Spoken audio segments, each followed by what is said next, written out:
Hello नमस्कार, मैं हूं दीपक और आप देख रहे हैं डीएसके टॉक्स। बिग बॉस 19 का कल रात का एक और माइंड ब्लोइंग एपिसोड जिसमें क्या धांसू एंटरटेनमेंट देखने को मिला है। और एंटरटेनमेंट के नाम पर आपने क्या क्या देखा? अरे भाई साहब, 9 रोटियां, 3 अंडे की चोरी, एक 30-35 साल का जो छोटा सा बच्चा है वो कौवे से काव काव करके बात कर रहा है। और ये छोटा सा 4-5 साल का बच्चा कहता भी तो है कि बिग बॉस 13 के अंदर उसकी बहन भी कौवे से बात करती थी। और ये जो पक्षियों से बात करने की जो परंपरा, प्रतिष्ठा और अनुशासन है, कैसे इसको जबरदस्त तरीके से फॉलो कर रहा है इस सीजन में आया हुआ 30-35 साल का सो कॉल्ड अधेड़ अवस्था का इंसान, लेकिन अंदर से वो 4-5 साल का एक मासूम बच्चा है जिसके साथ में आजकल अमाल मलिक भी बैठा रहता है। और इत्तेफाक की बात, यही अमाल मलिक जो है इस शहबाज बादशाह के बारे में क्या बोला था कि he is actually trying to be the male version of Shehnaaz Gill, ज्यादा दिन नहीं टिकेगा। तो कितनी जल्दी अमाल मलिक ने पाला बदल लिया है। जिस लौंडे को या जिस अधेड़ अवस्था के पुरुष को वो male version of Shehnaaz Gill कह रहा था, लेकिन यही अमाल मलिक आजकल उसी शहबाज बादशाह उर्फ फटेले का चेला नंबर 1 बन के घूम रहा है। उसने कहा कि पाजी 80 अंडे चुरा लेते, हाँ हाँ चुरा ले। पाजी 80 बसीर की चड्डी चुरा लेते, हाँ हाँ चुरा ले चुरा ले। पाजी आपको ना जीशान भाई साहब से थोड़ा सा बात करना चाहिए, हाँ हाँ मेरे को बात करना चाहिए। लेकिन यही अमाल मलिक, लेकिन क्या अमाल मलिक में इतना दमखम है कि वो जीशान कादरी के सामने जाकर के 1-on-1 बात कर सके, आर्गुमेंट कर सके?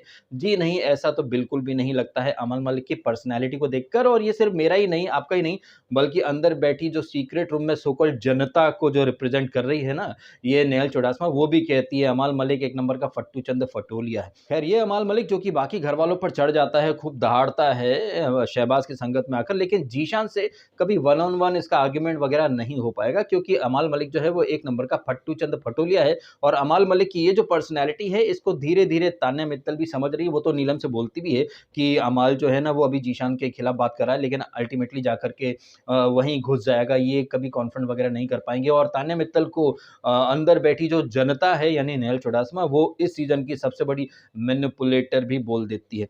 और तान्या मित्तल जो है वो लोगों को कैसे मैनिपुलेट करती है, ये आपने इस एपिसोड की शुरुआत में देखा, जब आई थिंक नीलम वॉशरूम में नहा रही थी और अमाल और उसका जो गुरु है शहबाज, ये बाहर बैठे थे और जीशन के बारे में बात कर रहे थे कि जीशन भाई ना बहुत आराम करते हैं, वो बर्तन वगैरह नहीं करते हैं, ये है वो है। जबकि जीशान तो बीमार था और जीशान की जगह पर बर्तन जो है वो शहबाज ने किए थे। अमाल ने तो कभी जीशान के लिए बर्तन नहीं धोए। तो यहाँ पर ये जो अमाल है, ये नीलम से बोलता है कि आप जीशान के लिए बर्तन वगैरह मत धो। अब वॉशरूम एरिया में अमल ने जो कुछ भी बोला है वो नीलम के थ्रू इसके तान्या के पास भी पहुंचता है। फिर तान्या जो है वो अपने बॉस यानी जीशान के पास जाती है और सारी बातें बोल देती कि अमल तो ऐसा बोल रहा था, वैसा बोल रहा था। ध्यान दीजिएगा, ये वही तान्या है जो कि पिछले पूरे वीक अमाल के ऊपर डोरे डाल रही थी। वो उर्फी जब आई थी तब भी अमाल के साथ ही दोस्ती वगैरह ये सारी चीजें। तो ये लड़की किसी की सगी नहीं है। इसके बारे में जो माचिस की तिल्ली वाला जो फोटो मैंने डाला वो एकदम सटीक है। और इसकी ये जो पर्सनैलिटी है, इसको अंदर बैठी नेहल चुडासमा भी अच्छे से डिकोड कर चुकी है कि ये लड़की वाकई में भाई एक माचिस की तिल्ली और इस सीजन की सबसे बड़ी मैनिपुलेटर है। लेकिन यहाँ पर जीशन का दोगलापन देखिए कि वो अमाल की बातों को तो लेट गो करता है, लेकिन जब कुनिका का मैटर आता है, कुनिका कंट्रोल फ्रीक है, मैडम तो बहुत ऐसी है वैसी है, तो इनको मैं ठीक करता हूँ, वो ठीक करता हूँ, लेकिन अमाल की बातें मतलब जीशान भी लेट गो ही कर देते हैं। और फिर इन्हीं जीशान और अमाल के बारे में तान्या मित्तल, जो कि पिछले वीक अमाल और सीजन की शुरू से जीशान के इर्द गिर्द ही मंडरा रही है, चावल खाते खाते बोलती है कि हाँ ये अमाल भी जीशान जी में घुस जाएगा, ये तो चलता ही रहता है, बट मैं किसी के कंट्रोल में नहीं हूँ, मैं किसी कंफर्ट जोन में नहीं हूँ, मैं तो बहुत ही फ्रंट फुट पर खेल रही हूँ। नीलम बोलती हम भी किसी के कंट्रोल में नहीं है, हम सुनते सबके हैं, करते मन का है। अब तुम कितनी मन का करती हो, कितनी बड़ी पलटू हो, चमची हो, ये तो जमाना देख ही रहा है। तो आपने ये अमाल और जीशान तान्या की बातें सुनी बर्तन वगैरह के ऊपर, किचन ड्यूटीज के ऊपर, जहां नीलम जो है वो बातें इधर से उधर करती है तो कुनिका मैडम के गुर्दे छिल जाते हैं। फिर कुनिका और जीशान का आर्गुमेंट भी होता है। इसी बीच आप अंडे की चोरी चकारी भी देखते हैं। 9 रोटी बनी है लेकिन चावल बहुत ज्यादा है तो सारे लोग जो है वो चावल खा लेंगे। गौरव खन्ना से चॉपिंग नहीं हो रही है तो बसीर आकर के बोलता है कि भैया मैं चॉपिंग वगैरह नहीं करूंगा, मेरे को रेडी होना है। हाँ भाई साहब, बहुत बिजी लोग है ना ये। अब जिस तरह से ये लचकीले बसीर ने वहां पर जैस दिए ना कि भाई साहब मेरा भी रूटीन है, मेरा भी स्केड्यूल है, मैं ये चॉपिंग वगैरह कुछ नहीं करूंगा, मेरे को पहले से पहले बता दिया करो, मैं बहुत बिजी आदमी हूँ। अरे भैया बहुत बिजी आदमी है। ये क्या है ना कि गुजरात में कौन सा वो शहर है, वापी, वापी से लेकर के रोज चर्च गेट तक अप डाउन करना पड़ता है भाई बिग बॉस के कंटेस्टेंट लचकीले बसीर को। वो मेमो पकड़ के जैसे जैसे लटक करके पालघर तक आता है, फिर लोकल पकड़ता है, फिर चर्च गेट जाता है, फिर 12 घंटे गांड घिसाई करता है उसके बाद फिर ओवरटाइम वगैरह करके फिर उसको लटक-झटक के वापस से आना पड़ता है वापी में। भाई बहुत बिज़ी आदमी है भाई साहब, इतने बिज़ी आदमी हैं कि भाई साहब पूछिए ही मत। कोई इस सोफ़े पर बैठा है, कोई उस सोफ़े पर बैठा है, कोई यहाँ बैठा है, कोई कोने में बैठ कर के पंचायत कर रहा है। You know bro, I should have been there. मेरी जगह वहाँ शहबाज़ आ चुका है, वो जय वीरू बन चुके हैं, अमाल और शहबाज़, जीशान और शहबाज़ का भी ब्रदर वाला एक चल रहा है, मेरा वो मतलब पत्ता कट चुका है। बट मैं बहुत बिज़ी इंसान हूँ, मैं इस सोफ़े पे बैठूँगा, मैं उस सोफ़े पर बैठूँगा, लेकिन चॉपिंग या ड्यूटी करते समय मैं बहुत बिज़ी इंसान हूँ यार, मेरे को रेडी होना पड़ता है, आई डोंट हैव टाइम।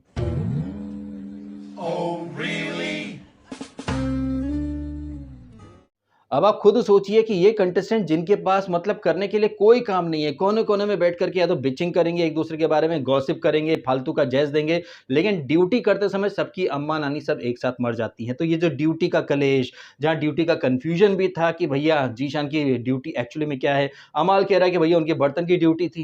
ये जीशान कहते हैं कि हमारी तो बर्तन की ड्यूटी थी नहीं, हम तो किचन का स्लैब साफ कर रहे थे, तुम दोनों झंड हो। तो कैसे यहाँ पर ये ड्यूटी के कलेश वगैरह जो मेकर्स ने हमें भर-भर के दिखाए और भर-भर के बोर करा, इन सारी चीज़ों को और जीशान और कुनिका का जो गुंडा वाला वासीपुर का गुंडा, मुंबई की गुंडी, ये सारी चीज़ों को भई मैं सिरे से इग्नोर करता हूँ और सीधा मुद्दे की बात पर आ जाता हूँ। मुद्दे की बात क्या है? मुद्दे की बात ये है कि एक अरसे से मैं आपको बार-बार कहता आया हूँ, बार-बार बताता आया हूँ कि आप लोग जो बिग बॉस में जो वोटिंग को रियल मान लेते हो, वो कतई बेवकूफ़ाना हरकत है क्योंकि बिग बॉस में वोटिंग की कहीं कोई अहमियत नहीं है और कल रात को एक बार फिर से बिग बॉस ने साबित कर दिया कि कैसे जनता का नाम लेकर के बिग बॉस दुनिया को चूतिया समझता है, चूतिया बनाता है।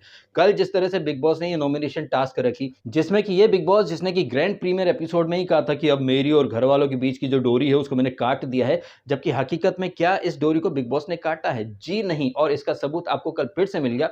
बिग बॉस ने कमर की पेटी बांध करके छलांग लगा दी कुनिका और अमाल को नॉमिनेशन से बचाने के लिए। जिस तरह से बिग बॉस ये टास्क अनाउंस करते हैं कि अब बिग बॉस का घर एक कमेंट्री रूम बन चुका है, कमेंट्री बॉक्स बन चुका है, जहां पर टीम प्रणीत जिसमें कि वो सारे लोग जो कि सलमान को भी पसंद नहीं है, बिग बॉस को भी पसंद नहीं है, जैसे कि प्रणीत खुद है, नीलम है, अशनूर ASH समझ में आ गया मुझे कि सलमान खान ने अभिषेक और अशनूर, खासतौर पर अशनूर को रडार पर क्यों लिया था, क्योंकि सल्लू भाई को ऐश नहीं, सल्लू को तो बेबी को बेस पसंद है। तो अशनूर और नीलम ये दोनों डेफिनेटली नॉमिनेशन में आएंगे और इन दोनों, इनफैक्ट अगर प्रणीत को भी जोड़ लें तो प्रणीत, अशनूर और नीलम ये लोग डेंजर जोन में जरूर आएंगे।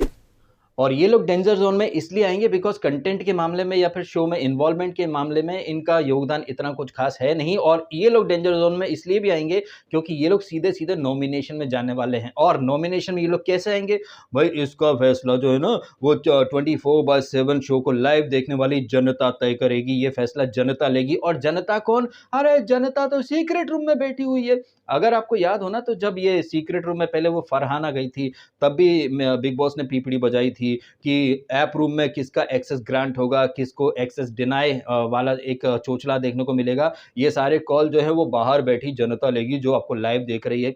तब भी आपने देख लिया था कि कैसे जनता के नाम पर फरहाना को सारे अधिकार दे दिए गए थे। उसी तरह से शो को लाइव देखने वाली जो ऑडियंस है वो जज करेगी कि प्रणीत और शहबाज में किसकी कमेंट्री ज्यादा बेहतर थी। इधर बिग बॉस कहते हैं कि भाई साहब प्रणीत और शहबाज में किसकी कमेंट्री अच्छी है, ये फैसला जो है वो 24/7 देखने वाली जनता लेगी। उधर पट्ट से नेहल को कॉल जाता है कि हेलो नेहल, सुनो ऐसा है कि जैसे कि तुमने कहा कि एक स्ट्रॉन्ग टीम एक वीक टीम, तो जो स्ट्रॉन्ग टीम है जिसमें कि मेकर्स के लाडले सब हैं, जिसमें कि कुनिका भी है, अमाल भी है, बसीर भी है, तो ये जो टीम है ना, इस टीम को आप जिता देना। और बाकी तो चीज़ें क्या है कि फॉर्मेलिटी है, ये तो नेहल भी जानती है कि किसको जिताना है किसको नहीं जिताना है। अंदर खाने में जैसे फरहाना को ट्यूशन मिली थी, वैसे ही नेहल के कान के ठट्टे में भी ऊपर से ऑर्डर आते होंगे, लेकिन बिग बॉस हमें सिर्फ वही चीज़ें दिखाते हैं जो वो दिखाना चाहते हैं। बाकी की सारी चीज़ें बिग बॉस कैसे छुपा लेते हैं ये तो आपको अच्छे से पता है ही। अच्छा, ये पता होने से ना मुझे एक बात याद आई जो कि आपको भी अच्छे से पता है कि मेकर्स जो हैं वो कैसे अमाल मलिक को भर-भर के प्रिविलेज देते हैं।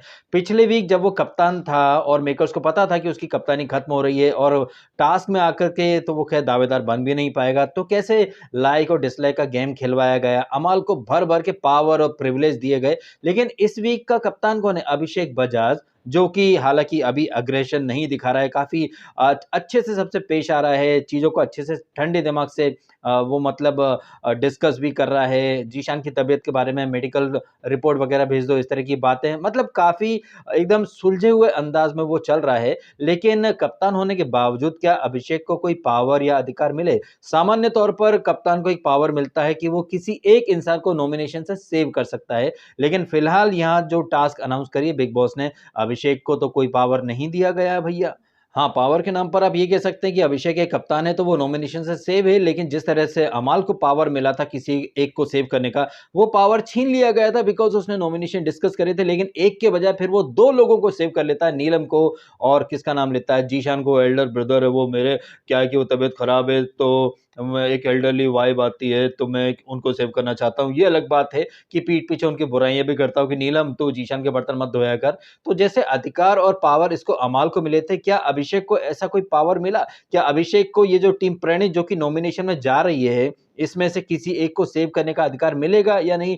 ये अभी तो हम कह नहीं सकते, लेकिन इस एपिसोड में तो ये साबित हो गया कि इस एपिसोड में ये जो टास्क हो रही है, यहाँ पर ना अभिषेक संचालक है, ना ही वो किसी को नॉमिनेशन से सेव कर पा रहा है। तो ये दोगलापन जो है ना मेकर्स का, कि अमाल को भर-भर के प्रिविलेज मिलेंगे, पावर मिल जाएँगे, लेकिन अभिषेक को भाई किसी को भी सेव करने का अधिकार नहीं मिला है। तो कहने का मतलब यही है कि वो बिग बॉस जिसने कहा था कि मैंने कैंची से डोरी काट दी है, मेरा और ये कंटेस्टेंट के बीच में अभी कहीं कोई कनेक्शन नहीं है, सारा खेल डेमोक्रेसी का है, जबकि असली खेल तो बिग बॉस पहले भी खेलता था, बिग बॉस अब भी खेल रहा है, बिग बॉस ही डिसाइड करते हैं कि किसको नॉमिनेशन में लाना है, बिग बॉस ही डिसाइड करते हैं कि किसको निकालना है। लेकिन बाहर बैठे ठुल्ले, ये ऊपर, वो नीचे, ये बाहर जाएगा, ये तो पक्का बाहर जाएगा, जाइए, जाइए वोट कीजिए, ये रैंकिंग पोल, वो रैंकिंग पोल, ये सारे मिल करके आपको बेवकूफ़ बनाते आए हैं। क्यों? क्योंकि आप लोग बेवकूफ़ बनना चाहते हैं। लेकिन इतना सब देखने के बावजूद कुछ लोग जो हैं वो आज रात के एपिसोड के तुरंत बाद आ जाएँगे, ये ऊपर, वो नीचे, वोटिंग ट्रेंड, ये ट्रेंड, जबकि वोटिंग कितनी बड़ी एक एक झूठ है, एक स्कैम है, ये आपको बार-बार पता चल चुका है, लेकिन इसके बावजूद कुछ लोग नहीं सुधरने वाले हैं। इनफैक्ट वो लोग जो कि वोटिंग ट्रेंड लेकर के आते हैं, उन्हें भी पता है कि सारा खेल मेकर्स ही खेलते हैं, सारी चीज़ें मेकर्स ही करते हैं, लेकिन मेकर्स ने उन्हें भी नेहल की तरह बाहर प्लांट कर रखा है। लेकिन उन्हें देखने वाली जनता कभी उनसे सवाल नहीं करती कि चूतियों के बच्चों, अगर तुम्हें पता है कि मेकर्स स्कैम करते हैं, मेकर्स ही सब करते हैं, तो तुम लोग वोटिंग की पीपड़ी काहे बजाते हो? तो ये जो एपिसोड था ना, सिर्फ एक पॉइंट से मुझे बहुत अच्छा लगा, जिस तरह से बिग बॉस ने ओपनली कहा कि 24/7 देखने वाली जनता फैसला लेगी, फिर पट से बिग बॉस नेहल को सारा पावर दे देते हैं। और अगर आपको याद हो ना, तो बिग बॉस 14 में कविता कौशिक जब झगड़ा करके चली गई थी, तो उसे वापस लाना है या नहीं, ये फैसला बाहर बैठी जनता करेगी। और जनता के नाम पर कौन था भाई साहब? वो कम्मो पंजाबन, बिंदु दारा सिंह, वो आरती सिंह और एक और कोई था, I think Sandeep Singh Sandy था या कोई और था। तमाम बातों का निचोड़ ये है मित्रों कि ये जो मेकर्स बार-बार पीपड़ी बजाते हैं कि पब्लिक वोटिंग से सब होता है, जनता ही है असली बॉस। जनता के नाम पर मेकर्स अपने 4-5 ठुल्लों को सारा पावर दे देते हैं, और जो उनका पीसीआर होता है, प्रोडक्शन कंट्रोल रूम, वहीं पर सारे जो हैं फैसले ले लिए जाते हैं। लेकिन बाहर बैठे कुछ लोगों को लगता है कि उनके 90 वोट से कुछ फ़र्क पड़ने वाला जी नहीं। अगर वाक़ई में जनता के हाथ में फैसला होता, तो आपको एक-एक चीज़ बताई जाती है। लेकिन हमारे देश में ऐसे बहुत सारे लोग हैं जो इलेक्शन कमीशन के ऊपर सवाल खड़े कर देते हैं। वो इलेक्शन कमीशन जो वोटिंग के बाद एक-एक बूथ का, एक-एक सीट का आपको पूरा डेटा देता है कि किसको कितने परसेंट वोट मिले हैं, कितने परसेंट फीमेल ने दिए हैं, कितने परसेंट नोटा गया है। सारी चीज़ों का डेटा जब इलेक्शन कमीशन दिखाता है, तो लोग वहाँ पर डाउट करते हैं। लेकिन वो बिग बॉस जहाँ पर चलो इसको कम आए, इसको ज़्यादा आए, वहाँ पर बगैर कोई सवाल करे लोग यकीन कर लेते हैं कि हाँ, हाँ, उसको ज़्यादा आए होंगे, उसको कम आए होंगे। एनीवेज़ तो यहाँ पर जो टीम प्रणीत वर्सेस शहबाज़ का ये जो कमेंट्री चल रही है, प्रणीत की जो कमेंट्री हमने सुनी जहाँ नीलम बहुत ओवर एक्टिंग कर रही है, ये देख कर के तो पता चल ही चुका है कि कौन-सी टीम जीतने वाली है, कौन-सी टीम हारने वाली है। और जिस तरह से टीमें डिसाइड की गई हैं, तो वहीं पर आपको पता चल जाना था कि कुनिका और अमाल का सेव होना लाज़मी है। ठीक वैसे ही जैसे फुद्दू फरहान की अम्मी का नाम शब्बो आज़मी है। वैसे इस डायलॉग से मुझे याद आया कि एक कमेंट आया था मेरे पास कि भाई डीएसके आपका ये वाला जो डायलॉग है, कुछ और एक्सपर्ट रिव्यूअर जो है वो भी इस लाइन को इस्तेमाल करने लग गए। तो मतलब कहीं न कहीं कुछ ट्रेंड की शुरुआत तो हम कर देते हैं, बाकी लोग हमें फॉलो करते हैं, लेकिन उन लोगों को ज़्यादा व्यूज़ आते हैं, हमें व्यूज़ कम आते हैं, तो फिर हम पर आरोप भी लगते हैं कि भाई हम उसे कॉपी कर रहे हैं, जबकि ओजी तो भाई हम ही हैं। और हम तो आपको टाइम से पहले बताते आए हैं कि भैया वोटिंग की कहीं कोई अहमियत नहीं है। और कल बिग बॉस ने खुद इस बात पर मोहर लगा दी, जब बिग बॉस ने खुद कहा कि नेहल आप ही को सारा पावर मिलेगा। तो बोलता है बिग बॉस की जनता डिसाइड करेगी, बट हकीकत में फैसले कौन लेता है, ये आपको कल अपनी आँखों से देखने को मिल गया।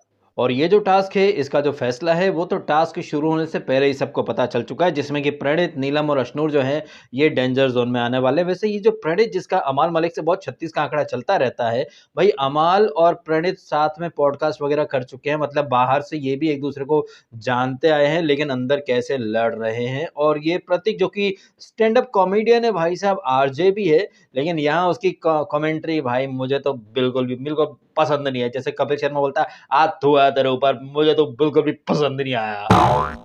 तो ये जो प्रणीत है, जो कि स्टैंड अप कॉमेडियन है, बाहरी दुनिया में लोग इसकी आवाज़ का लोहा मानते हैं, लेकिन यहाँ पर वो कमेंट्री बहुत ही मतलब बकवास कर रहा था। और बकवास क्यों कर रहा था? बिकॉज़ इनकी टीम में है गौरव खन्ना, सदी का सबसे ज़बरदस्त वाला एक क्या बोलते हैं, मास्टरमाइंड। और जैसे वो चक दे इंडिया में शाहरुख खान बोलते हैं ना कि ये 70 मिनट, ये 70 मिनट अगर तुम लोगों ने अपनी ज़िंदगी की सबसे खूबसूरत और उम्दा हॉकी खेल ली ना, तो तुम्हें खुदा भी नहीं हरा सकता। उसी तरह से यहाँ गौरव जो है जैज़ दे रहा है कि ये 70 मिनट अगर तुम दोनों ने अपनी ज़िंदगी की बेस्ट कमेंट्री दे दी ना, तो तुम्हें जीतने से कोई नहीं रोक सकता।